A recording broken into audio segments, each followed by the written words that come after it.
Hi everyone.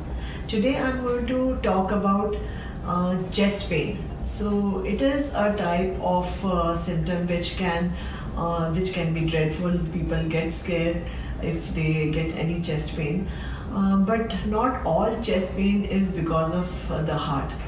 So what are the factors, other factors which can give you chest pain?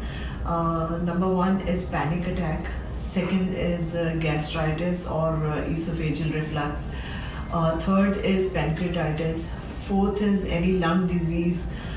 Fifth is any blunt trauma to the chest. And sixth is costochondritis.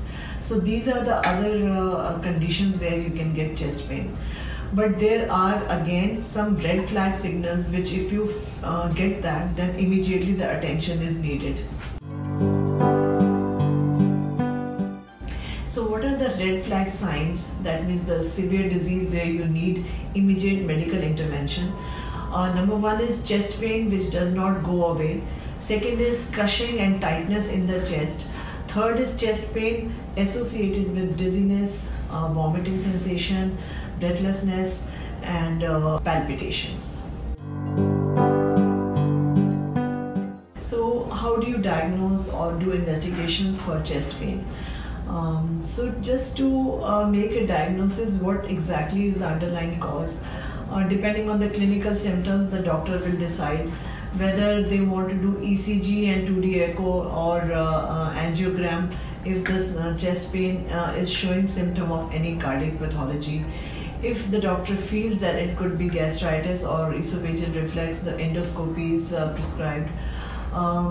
X-ray, MRI, all these other investigations depending on the clinical evaluation of the chest pain.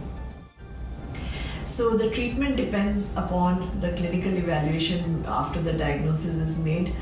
So for panic attack, definitely anti-anxiety treatment is required. For acid reflux, PPIs and antacids are prescribed for long term. Any costochondritis because of severe cough, anti-inflammatory drugs are given.